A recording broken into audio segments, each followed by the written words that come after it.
Serbica. In this chapter, the focus is on the Aryans in India and its western vicinity. These regions inhabited by the Aryans were collectively referred to by a single name in ancient times, Serbica, which has reached us as Serbica.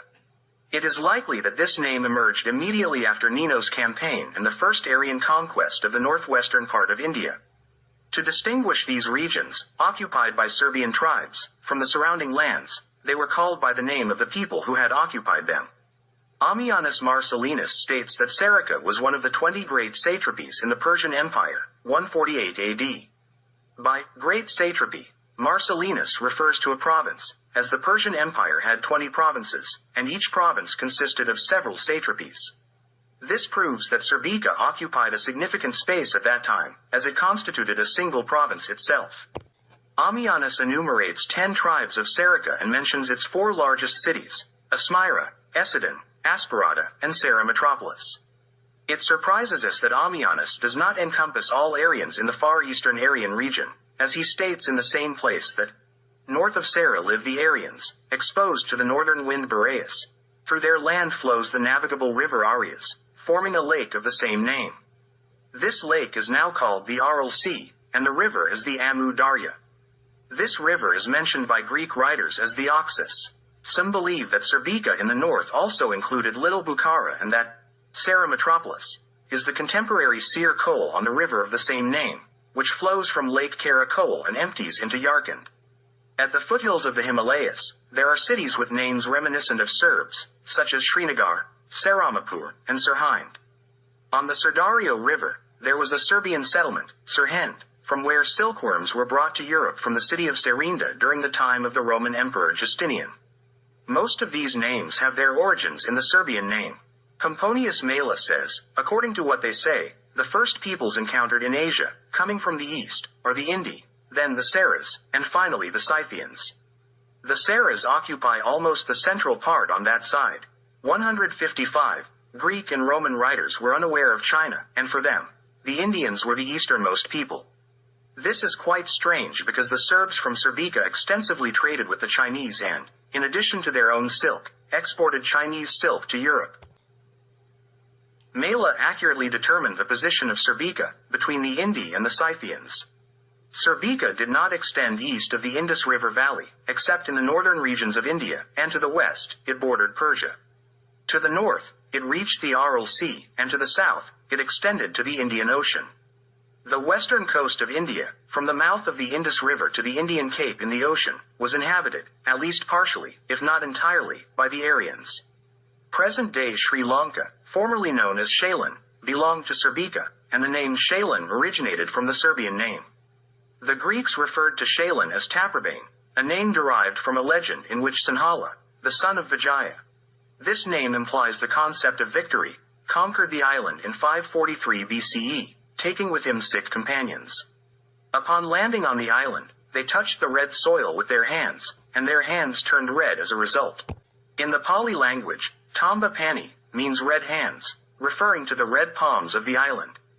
Ammianus Marcellinus calls this island Serendivus, and Abu Rihan refers to it as Serendib, which is Serendib in the terminology of European sailors. Cunningham states that the Arabic name Xylan, from which the name Shailen originated, is derived from this, indicating that the island's name has its roots in the Serbian name, 181st section, 470.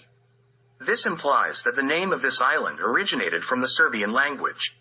In Sanskrit, it is mentioned as Ratna Dvipa, which some interpret as the island of jewels, where the word Dvipa means island. It is more likely that Ratna Dvipa actually means the war island.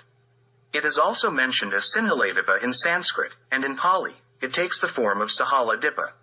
Sinhala means lion-like, of lion origin. Serendib or modern-day Sri Lanka is said to have been inhabited by Aryans, sometimes called Vedas, and experienced mass migration of the Indus people in 504 BCE. Pausanias mentions that the island of Syria, from where silk is obtained, is located at the end of the Eritrean Sea. Some say the island belongs to the Ethiopians, but they are not Ethiopians. Instead, they are Scythians mixed with Indians, as stated by Pausanias v.26, 8-10. It is unquestionable that Pausanias was referring to Serendib with this island. The extent of Serbica changed over time as the few Serbian tribes assimilated into the numerous Indus people, causing the territory of Serbica to narrow down, with its longest preservation in the Punjab region. In the Holy Scriptures, in Genesis, Ophir is the land in India, a name found in translation 72 as Safar. The Egyptians, or their descendants the Copts, refer to India as Safar. Cunningham states that the Ophir mentioned in Genesis is a city and the corresponding region Vadari, referred to as Ader and known for its wealth in gold mines. This is a coastal area on the Gulf of Cambay, with the city of Surat at the mouth of the Tapti River. Vadari or Savira is the same as the southern Rajputra, 181, section 419 20ths. He further says, Ophir is truly the southwestern Rajputra, where Savira became Habira or Ophir, just as Sindhu became Indus, 181, section 473. Thus, this chapter simultaneously covers Ophir and Serbica. In Genesis 10, 26-29, it is written, Joktan fathered Almadad, Sheleph, Hazarmaveth, Jerah, Hadoram, Uzal, Dikla, Obal, Abimael, Sheba, Ophir, Havilah, and Jobab. All these were the sons of Joktan. They lived from Mesha in the direction of Sephar to the mountains of the east. These are the sons of Shem, according to their families, according to their languages, in their lands, and according to their nations. This is the most surprising revelation in Genesis. In ancient times, the mountains to the east were considered the Himalayas, and it is these mountains that are referred to here. Sephar is the west, and Mesha is Meshech, meaning these are lands from the Caspian Sea to the Himalayas. The surprise lies in the fact that these lands are referred to as Shem's, placing the entire area in India among the Semites. Saint Jerome says, some of these possessed the valley of the river Coffin, all the regions of India called Hira. The explanation is, Hira pro Syria, 78, section 1005. This means that some of those listed here encompassed all the regions of Serbica. Indeed, Uzal, Sheba, and Havilah are mentioned, and we know reliably that they are of Serbian race. All are classified among the descendants of Shem, even though they came from Europe. And Saint Jerome knew that the entire Serbica was included here. After this, we must finally conclude that the division into the descendants of Shem, Ham, and Japheth is purely geographical and has no connection with racial affiliation. It is evident that in Genesis, the sons of Javan are referred to as Joktan's sons. All these are Aryan tribes, which Eastern nations call Javani or Javani. During the time of Emperor Augustus, there were developed trade connections between the Roman Empire and Serbica. The Romans called silk, Sericum, and the Greeks called it Sericon. Today, the Germans call silk, side, the English, silk, the Danes, silk, the Italians, seta, the Spanish and Portuguese, seda, the French, soie, and all these names originated from the name Serbica. Because of this connection with silk, many attempted to equate Serbica with China. In Sanskrit, China is called China, and some believe that this name was given after the Chinese Qin dynasty. The Chinese thought that the capital of the Roman Empire was Alexandria, mentioning it as Antu. From the old Serbian name for China, China, the name of this land emerged throughout Europe with very slight modifications. Modern Serbian name for China, Kina, originated from the older name. In the division of India into provinces, 2 provinces are mentioned in the west with names, Saurashtras and Suras. Both of these names are related to the Serbs. Concerning the river Aryan, the modern Amu Darya, the Indians say that it flows through Saka Dvipa, which can be understood as the island of Sake or the land of Sake. We reliably know that the Sake were a Serbian tribe.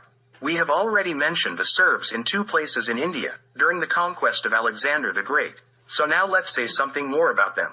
Cunningham states that Ajudan and Dipalpur were 2 main cities of Sudraka or Saraka. Dionysius and Nanus call them Hudarka. Pliny calls it Sidrica, Strabo Sudraka, Diodorus Syracusa, Arian and Curtius Oxydraka. Strabo says that these Sudrakas claimed descent from the god Baccha. Hares from Mytilene wrote that in India, one of the principal gods was called Sorodios. This name is unquestionably an altered form of the god Serbona.